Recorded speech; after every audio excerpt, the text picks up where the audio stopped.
Hey all, welcome to ShareTreck. This is Raj here. This is an additional video that I have been doing daily for the last three days or so, as we anxiously watch to see if QQQ can break out of the bear channel that is in, and if it can form a new bullish channel. We had results from Microsoft yesterday, and in my opinion, they were good. We now have results from Tesla, and other tech majors are yet to follow. Let us see what is happening and how the market is shaping up.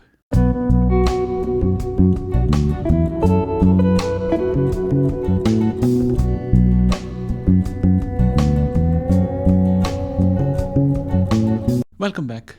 As I was mentioning earlier, Microsoft results have come out better in my opinion, and I think the sentiment on Microsoft will only improve.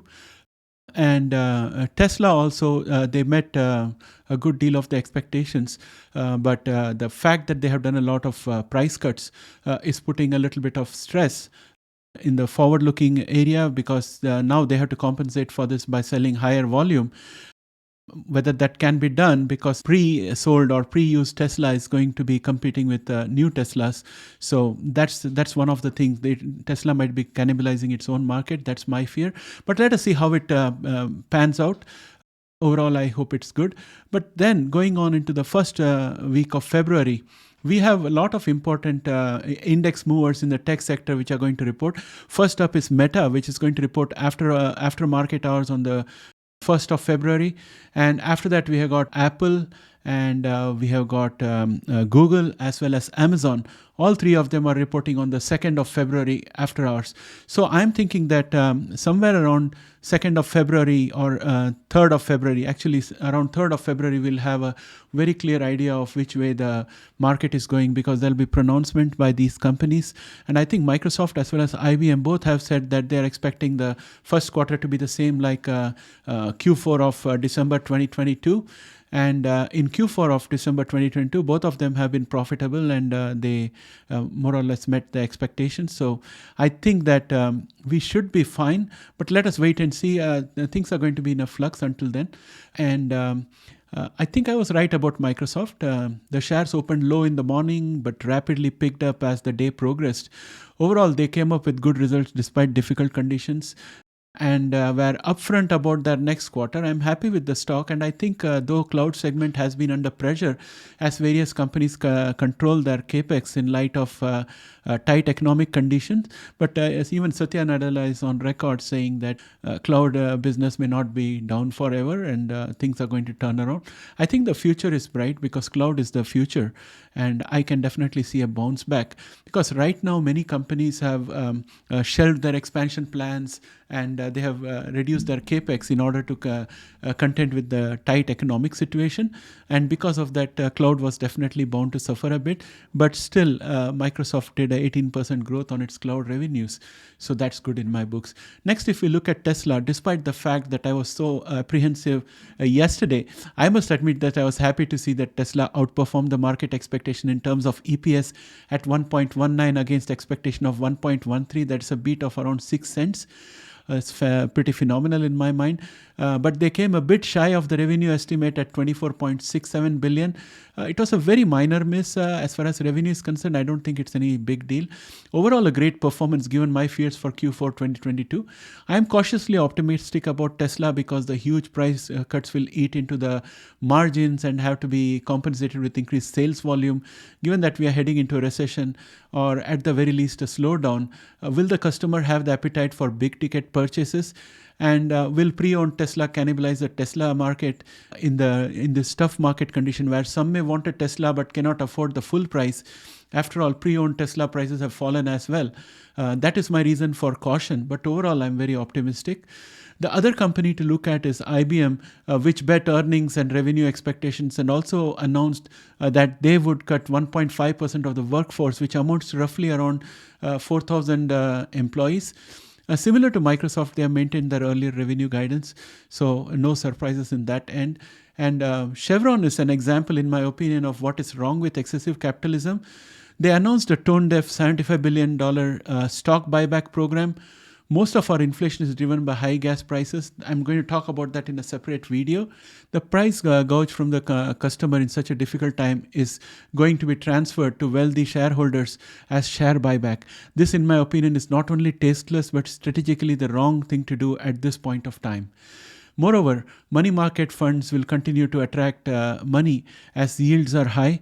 The turning point will be when money market stops attracting funds and it moves into other asset classes, including stocks. For that matter, the money market investors have to perceive a turning point in the interest rate hikes and impending slowdown in the economy. Here is what I expect for the rest of the week.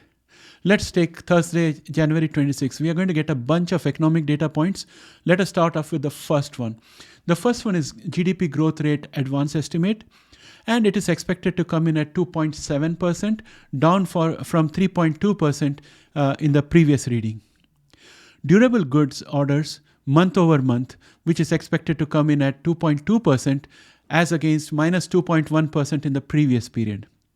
The next data point is the GDP price index.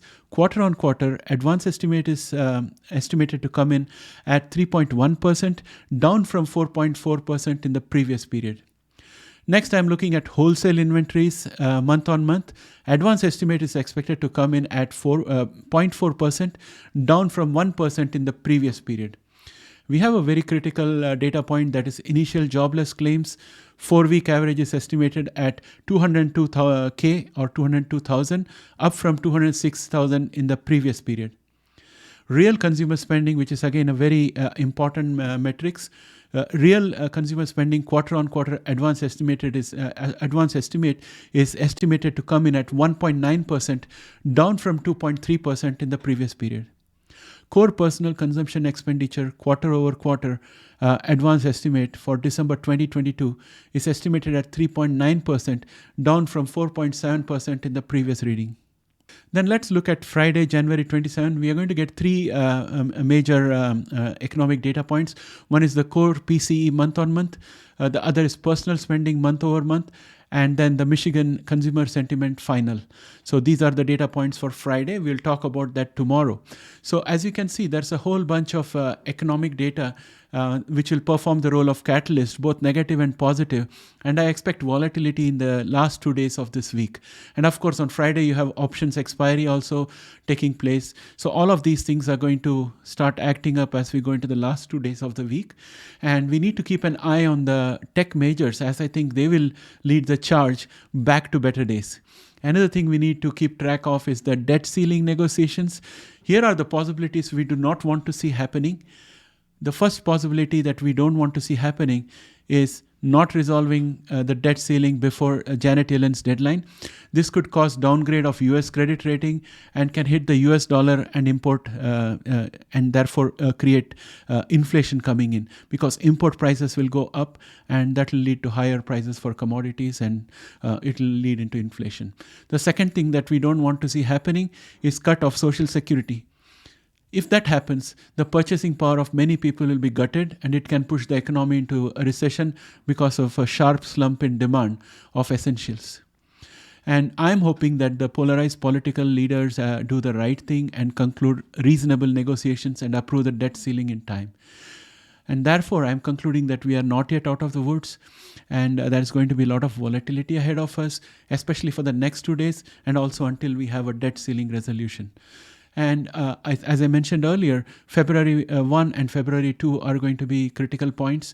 So from February 3rd onwards, we can see a slightly clearer outlook as far as the tech majors are concerned. If they all meet the expectations and if they all have a positive or neutral outlook for the first quarter of 2023, then I think we should be fine. Otherwise, we are going to be stuck in the bear channel as far as QQQ is concerned. And friends, that brings me to an end of this video. Bye for now.